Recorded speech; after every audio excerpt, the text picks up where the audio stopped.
much to, right? So there isn't much to write on this question, A part I'm talking about, but let's see what you should have written. Explain how capital goods contribute to production in a modern economy and how capital is rewarded. Okay, now students, think about this. First of all, you start off by defining, perhaps you can start off by defining factors of production as a whole, and then you can come to capital. Or if you want to directly jump on to what capital is, that's also perfectly fine, right? So factors of production, you can say, are the resources or inputs which you need to produce any product or any output, right? So factors of production are the resources or inputs that a business needs to, or a firm needs to produce goods and services, as simple as that.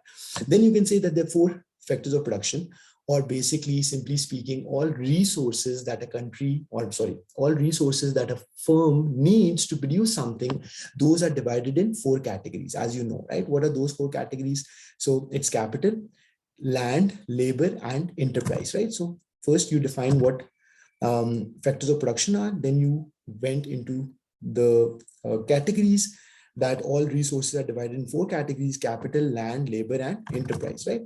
Is this making sense? Labor and enterprise, right? Then you will define each one of these one by one, though it could be a little irrelevant in this case, right? Because the question did ask you to define other terms, right? But if you want to do it briefly and quickly, then you can do that, right? So you'll say capital are all man-made resources. Do give examples. By the way, in this question, it's really important that you give examples, right? So that the examiner knows for sure that you understand the concept clearly, right? So you will say capital are all man-made resources like machines, tools, buildings. Even building is a man-made thing, right? It doesn't exist naturally, right? Vehicles, transport vehicles, right? Cars and all these things. So anything that's man-made, as simple as a calculator, right? As simple as a phone, to as complicated as, production machinery and things like that and all that, right? So all of those things are part of capital, right? If you can explain, yeah, I'll definitely, right? Inflationary gap, bottlenecks, right? Okay, I'll answer that. Just give me a minute. Okay. Then you'll say, what is land? Land is basically all natural resources, right? So land itself plus other natural resources. So if you think of a business that uses copper to produce electrical wires, copper is used in producing electrical wires and a couple of other things as well, right? So copper is a metal that's naturally present in the, in the world, right? So that is also land, right? Anything that's a natural resource, including, cattle, animals, right? All these things, right? Agriculture and all these things would be part of land, right? Water and so on, right? Because these are also inputs into your production process. Then comes in labor. Labor is all human effort. All human effort that goes into producing something is known as labor, right? So if I have to give you an example, that includes skilled, unskilled labor, right? So people who are providing their mental efforts and people who are providing their physical efforts into a business, that's labor, right? So if you think about labor, it will include people who are doing the manual work, like let's say, doing the construction, picking up blocks and, doing whatever they do manually. And it also includes the top-notch CEO or the managers in any company, right? So managers and CEO are providing their mental energies into the business, whereas unskilled labor is providing their physical energy. But as far as the classification is concerned, everyone will be classified as labor.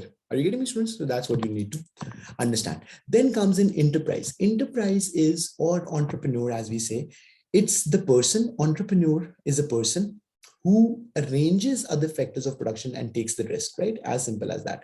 So if today you and your friends decide to start a business, so you and your friend would be an entrepreneur, right? You will be arranging what? You need to find out where to get all the tools, where to get the machinery, where to get the office where you'll work and all these different things, right? You will also be getting some land, right? That could include, depending upon the nature of the business, you might need the land itself, the space where your office will be, and so on and so forth, right? Then labor is obviously some sort of, human resource you need, like the person who's working with you or so on, employee, as we say, right? And then obviously, as I said, you are the entrepreneur. So for any business, you always need these four factors of production, right? As simple as that. Easy. Okay, now after you've defined everything in detail, then you come to the details of capital, right? So what is the use of capital? Let's look at the question one more time. The question said, how capital contributes to production in a modern economy and how capital is rewarded. Now, when it says modern economy, so you might be getting confused. Oh, is this a term? Is this something that I don't know? It's just a phrase. Modern economy is just a phrase, which means the recent economies, right? The economies that you live in, the economies that I live in, right? So the economies that we live in, right? So modern economies are more technology oriented, right? More technology centric. Are we getting this right? So in modern economy, technology has become more important, right? So what you need to write, think about this. It's not that in the previous systems and or in in the past we never used capital. In every time of human history, there has been use of capital. Let me give you an example. So think about this. When humans developed wheel, or when they discovered or developed, whatever you want to call it, right? When they discovered wheel, that was also capital. Why? Because that's a man-made tool, right? Previously, it was difficult to carry load from one place to another. Then they discovered, how about we discover a wheel, and that will reduce the friction, and that will, we can create a cart out of it, and then we can attach horses and bulls who can carry our load. Now that was an invention. Now that was an example of capital. But later on, things started becoming more sophisticated, right? Then later on, people start using tools like a hammer or I don't know much about, right? Then nowadays, if you see, capital includes very sophisticated items like a laptop, a cell phone, right? The complicated advanced machine that you use for construction, that you use for production, right? So everything, even the softwares that we use in our computers, that's also part of capital. So for this question, you have to give all these examples that over time, this capital has evolved into more complicated and sophisticated products with examples, the ones that I just gave you, more complicated and sophisticated products, right? What has capital done? Why is capital important? What's the main purpose of using capital? Can you tell me?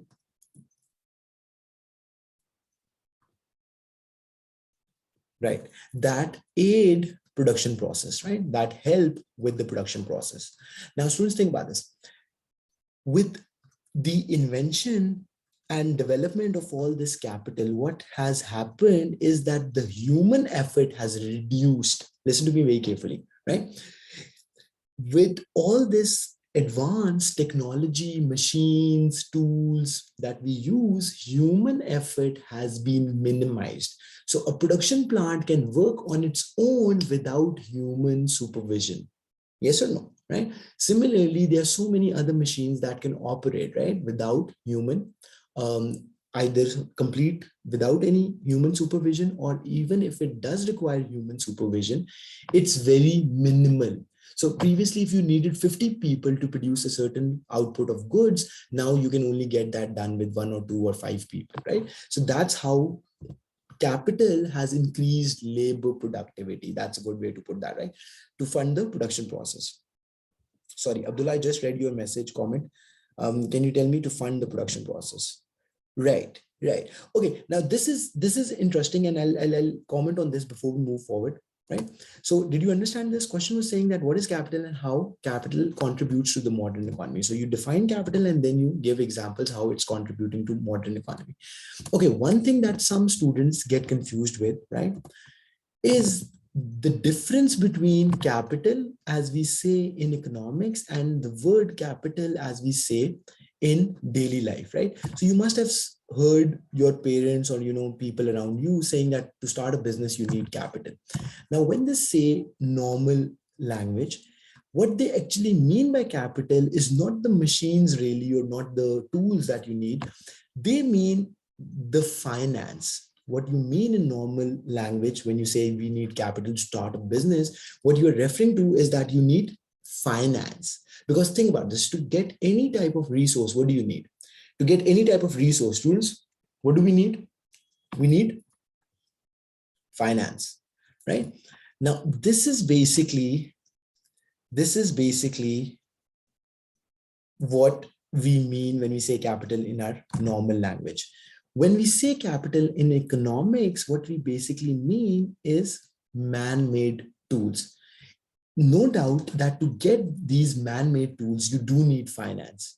What do you need? You do need money, finance, right? Either you borrow that money or you invest your own money, because you can't hire any resource, you can't acquire any resource without what? Without finance. So finance is obviously needed not only for capital, that's needed for everything, right? I need to hire people. What do I need? I need finance. I need money to pay them, right?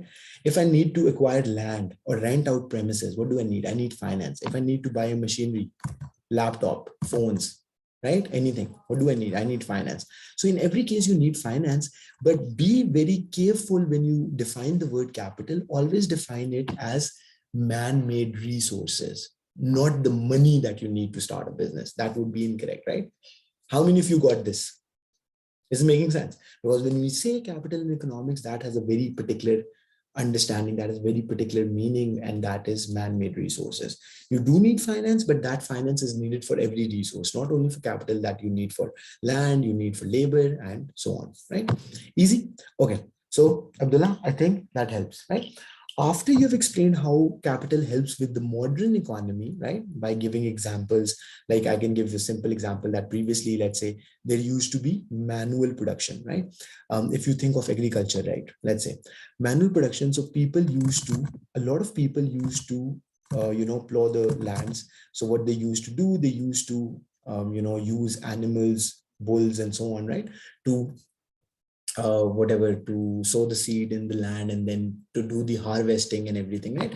But that used to be very labor intensive. All these production techniques used to be very labor intensive. Then over time, when technology evolved and when capital improved and also became cheaper, now we see, machinery replacing all those things, right? So it's tractors who are doing all the sowing of seeds and things like that, and plowing and all that, right? Then similarly for the harvesting, you have machines to do the harvesting. You don't need people to do that, right? So these are the type of examples that you need to add to this question. Easy. Then towards the end, the second part of the question was saying that how is capital rewarded? So what do you think? How is capital rewarded, students? How is capital rewarded? Right? So capital is rewarded through interest. Now think about this. So capital, and you would be wondering that, how is that the interest that we reward to the capital? Now that is linked to the idea which I was explaining you over here, right?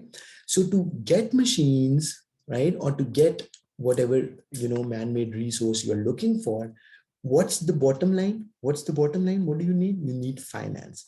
Now, if it's your money, you might not be paying interest to anyone. If I start my business with my own money, do I need to pay interest to anyone? No. But the idea we take that when you start a business, you are arranging finance from somewhere, right? And if you're borrowing from a bank, then on the bank, it's not free money. What do you have to pay? You have to pay cost of borrowing. And what's cost of borrowing? That's the interest that you have to pay. Students, are you following me or not? Right? So therefore, we say that whenever you acquire capital, whenever you buy machines, tools, and all that, so you are paying interest on the finance that you pay interest on the finance that you get. Capital can contribute in modern economy, like it will increase the overall output. There will be speedy production process. The quality will be improved, and the firms can enjoy flow production. Exactly correct. So you have to explain and define all these things. Yeah, correct. That's what the question was asking for. Easy. Any confusion, students? Anything that's not clear? Anything you want to ask me? Okay, now can we do the B part? Discuss whether enterprise is crucial to the outward shift of the production possibility curve in a mixed economy, right?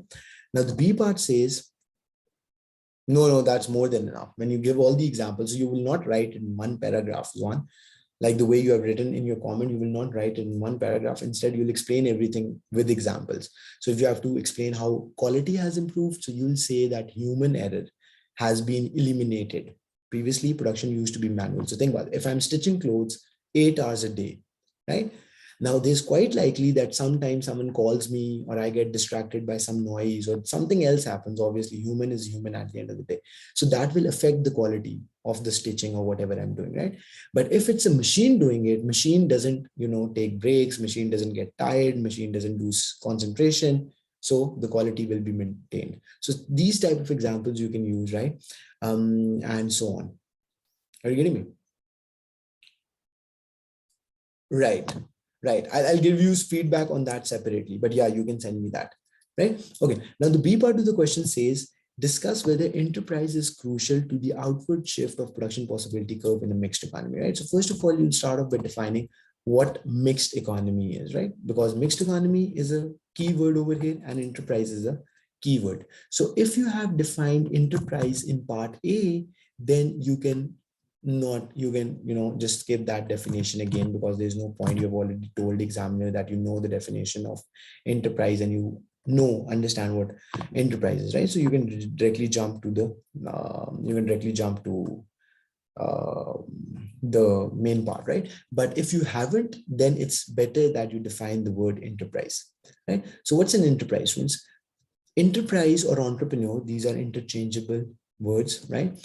Entrepreneur are basically the people who start the business, who arrange other factors of production and takes the risk. Enterprise also means something similar, but enterprise is not a human being. Enterprise is basically a system. Enterprise is what? Enterprise is a system. So let me put it like this.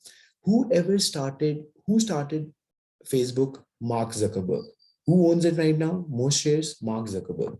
So Mark Zuckerberg is the entrepreneur. That's the person, that's the brain behind Facebook. But now Facebook is not just Mark Zuckerberg. Even if he's sleeping, even if he, in the case of Apple, Steve Jobs has passed away, right? But Apple is still up and running, right? So even if that person who started it and laid the foundation and everything, that person goes away, like, or whatever happens, right? There is a complete system in place. There's a complete organization that will keep running on its own. So enterprise is the system, the process, the organization that you develop. And entrepreneur is basically just one or two people who are the business owners, right? So entrepreneur is referred to as person and enterprise is the entire system that you set up with that, right? Okay, now mixed economy is what? On the other hand, mixed economy is an economic system in which you have both public and private sector. So in mixed economy, you have both public and private sector, right? So enterprise is simply another name for the business, and it can be defined as as a business run by a person who takes risk by combining factors of production to produce goods and services. Correct. That's correct, right? Zohan? Okay. Now, in mixed economy, there are three types of economic system: free market, mixed economy, and command economy. In mixed economy, as the word suggests, you have presence of both public sector and private sector. What is public sector? Public sector is government owned. Public sector is what? Government owned. Government owned that thing. Government owned businesses, right? So if you think about Pakistan, right, and most countries across the globe are mixed economy. So the government owned businesses and corporations like WAPDA, right, Water and Power Development Authority. So that's a government owned corporation in Pakistan, right? Pakistan Steel Mills, Pakistan Railways, Pakistan International Airlines, PIA, right? So these are all government owned businesses. So they are part of public sector. Private sector, on the other hand, main objective is public welfare. Yes, and the main objective of public sector is public welfare. So they are not there to maximize profit. Instead, government companies or government corporations are there to facilitate or provide welfare to its citizens. Private sector students, on the other hand, is what? Private sector are privately owned businesses like Mega Lecture, McDonald's, KFC, Pizza Hut, Samsung, Apple, blah, blah, blah, long list, right? So these are privately owned businesses with the objective of profit maximization, right? Now, okay.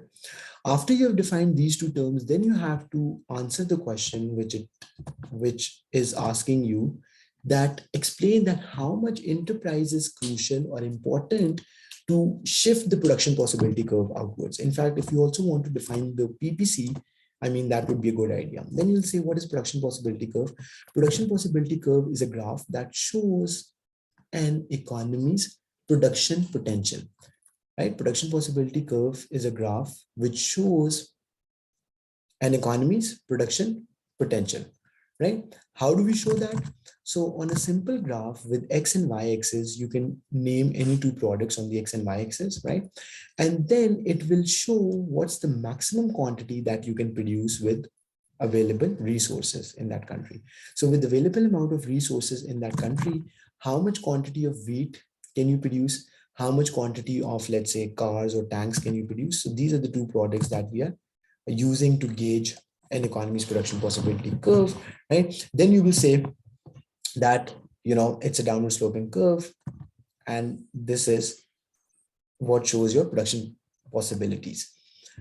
If there's a point, I mean, if you want to explain in that much detail, you may, but just don't go in too much detail because the question is not asking for it. You can briefly tell the examiner that any point within the curve shows unemployment of resources because you are not fully maximizing your production potential and therefore you are underproducing, right? Yes or no, right? So let's say here you're producing 10,000 units of wheat, you're producing 15,000 units of cars, right? But if the country would have used all of its resources, obviously it could have produced on the curve and the production of goods and services would have been higher. Confusion? Easy. We're good on this, right? So you could have produced 15,000 units of wheat and let's say perhaps 20,000 units of cars and so on and so forth. Anything that's not clear? We're good? Right? Can you move on? Right? Okay. Now, this being said, right, you will say that when, and who can tell me, when does a country's PPC shifts outward?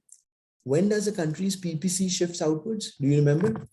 So it is when the shift in country's production possibility curve is due to, right, either you have more quantity of resources or more quality of resources. So when the quantity and the quality increases, right, that is what causes the PPC of a country to shift outwards. Am I making sense? Right? So when the quantity and the quality increases, right, that's when your PPC shifts outward. Is it making sense?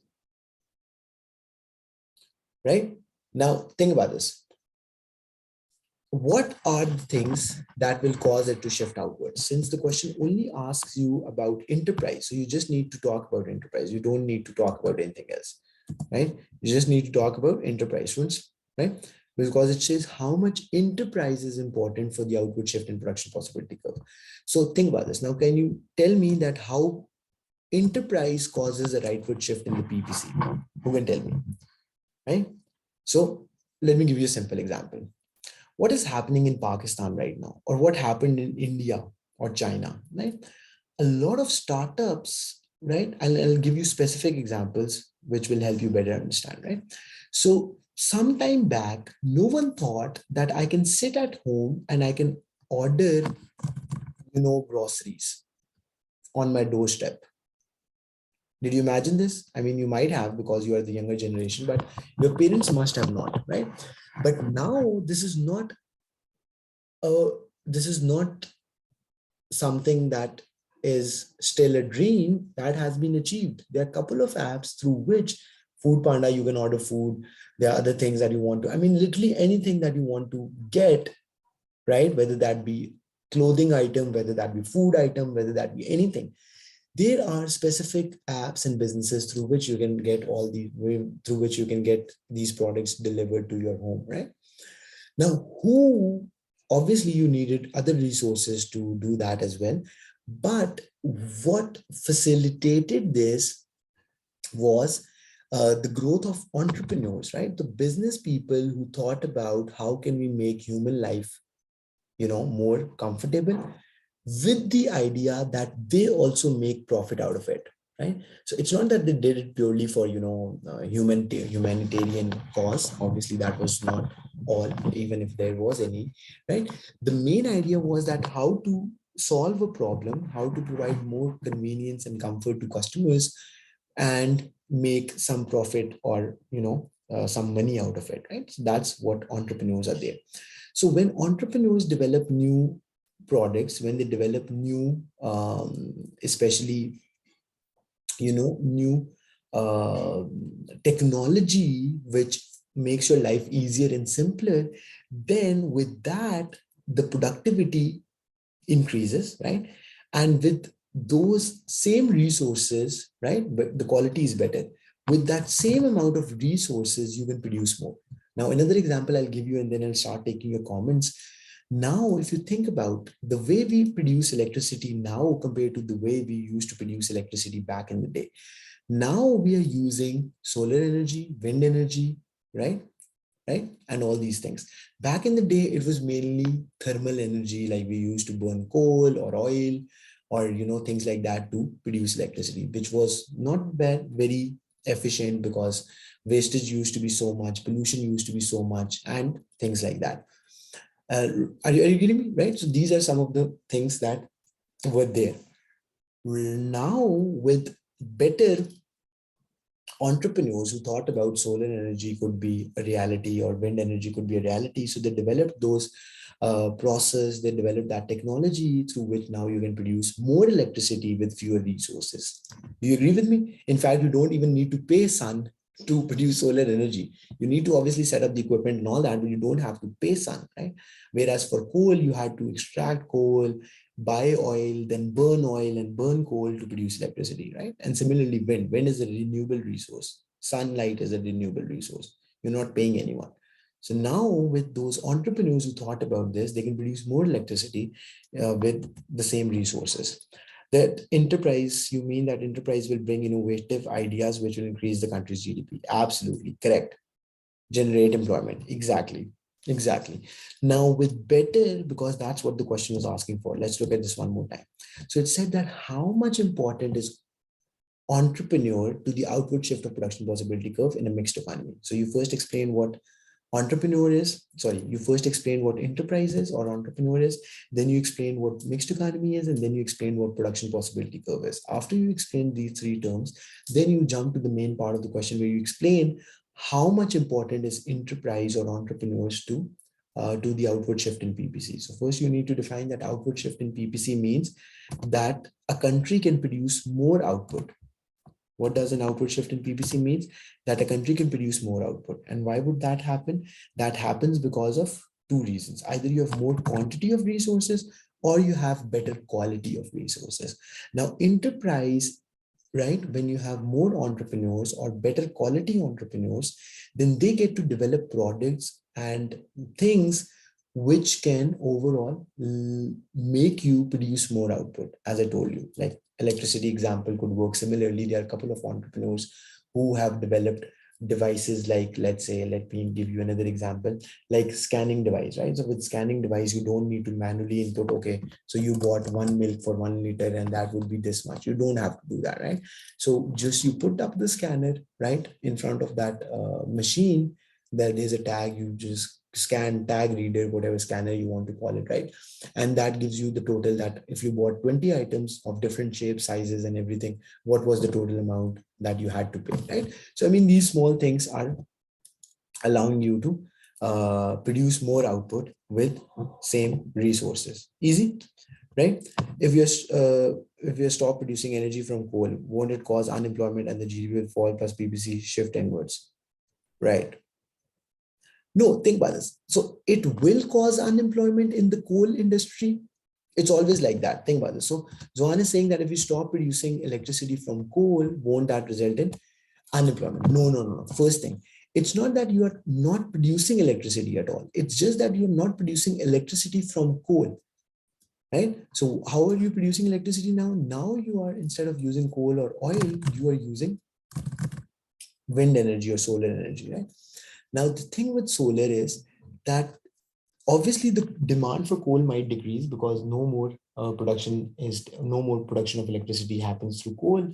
So you don't need to extract coal, and coal mines workers will be getting unemployed and all that, right? But at the same time, there's more investment taking place in the solar sector, right? So that will be creating jobs and all that. Yes, the question would be, would all people from the coal industry be adjusted in the solar industry? Perhaps not. Most probably not. Why? Because coal miners are just doing manual work, they're extracting coal, and that doesn't require a lot of energy and skill set, right? Whereas for the solar energy, that requires, some sophisticated sort of engineering, right? Are you getting me? So that's the question. But yes, government can retrain these people perhaps to get them adjusted in other sectors. So if some sector is not doing well, or that is declining, then government can retrain the workers of that sector to become more employable in other sectors. And yes, that would be structural unemployment. That would be structural unemployment. Correct. Right? Students, is this making sense? So you were supposed to do this question by giving all these examples and all that. Any confusion? Anything that's not clear? Right? But then one more thing that's coming to my mind, that in this question, you can also say that it's not just what? It's not just the uh, uh, enterprise. It's not just the enterprise that needs to be, that's enough for the PPC to shift outwards. You technically also need other resources to complement it, right? So if you have great ideas, if you have great, if business people have great ideas, they're very creative and innovative, but you don't have other resources to support that, right? Execution. Like for instance, what would be a good example? If you don't have enough labor, or if you don't have enough, machines or land to execute that idea, right? So I was giving you this example of how you can order groceries at home and everything, but for that you need a couple of people who would be, transporting those things, or you need good people to develop the software or the app that will facilitate that process and all, right? Right. Where did you send that?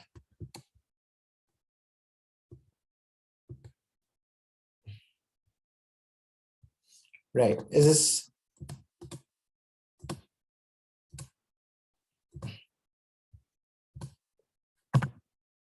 right? So is this the same question? Okay, explain. Explain capital goods contribute to the production of modern economy, how capital is rewarded. The capital goods are man-made physical assets that a company uses to produce goods and services. The capital goods contribute to production in a modern economy as capital. Capital goods are man-made machines used in production process, which increase the output of the machinery, can be used for production continuously. So-called how production by which the output increase and help firm to achieve economies of scale. Yes, economies of scale is a good point by which it will, but also explain here, when you bring a new point, right, you also need to explain what you mean by economies of scale. Perhaps a small graph and a brief definition would help. Plus, by using capital goods, the quality of goods increases as the machine quality are constantly. Conversely, the humans can make mistake as their human quality improves. This will be more competitive in the international market and employees, right? That's correct. Good explanation. Good explanation, right? Then the current account. On the other hand, using capital goods, it can cause unemployment as the machinery will replace the labor. As the modern economy will be capital intensive, by this, the transfer payments will increase and might cause budget deficit for the government. The capital goods are rewarded by interest rate, for example, if the owner of capital goods, right? That's a good explanation. That's a very good analysis, good explanation, Zohan. But the only thing that you missed in this question, as I was saying, that how capital contributes, right? So the question was also asking you that how it contributes. You wrote more along the lines that what effect it will have. Are you getting me? Now, students, this is very important. In fact, this is a good example to discuss. the answer that we just read, so Zohan did an excellent analysis explaining that how capital goods would help. Initially, he did explain in terms of the quality of the goods, in terms of the fast production and all that, right? So that was correct. But when you are making relationship that what effect it will have on the labor, that it will cause unemployment, right? So that's also right. That's also fine. But few more examples would have helped, right? So perhaps by giving examples that, capital is like all the communication system that we are using nowadays, that's also capital, right? So all the connectivity, the internet, the laptops, the 3G, 4G, 5G, right? So this has made work, right, faster, more efficient. Yes or no? So I don't need to be present physically where you are, right? Right? So we are sitting miles away and we are having this conversation. We are having this class. We could have had meeting and we could have shared ideas and all that. That's just a small example, right? Are you getting me? So that's how capital is contributing, right? And like add more examples. So you have given example of capital only as machinery, which is correct, which is great, right? But then, as I said, capital is technically anything that the man made, right? So that also makes, your communication network, your laptops, all the apps and the tools that you use within that, right? So you don't need a calculator to do calculations. Excel is there for you, right? There are apps for there for you. Transport will be speedy. Machines, transport vehicles are more reliable, right? So all of these things. So give some more examples of that, and then come to the effect. If you want to write the effect, you can, which you did, like it will cause unemployment and all that, right? But firstly, explain in detail that how capital is contributing. But this is good explanation. You would have gotten easily 6 marks. Okay, now students, here's this offer. So we can do another question for like 15-20 minutes if you want to continue with the class to make up for some of the missed classes. This will be a thing for some days, right? So you can rejoin with the same link if there's another question. In fact, if you don't feel very tired, I would suggest that you rejoin with the same link and then we'll do another question. Does that sound like a plan? Right. Okay. Join.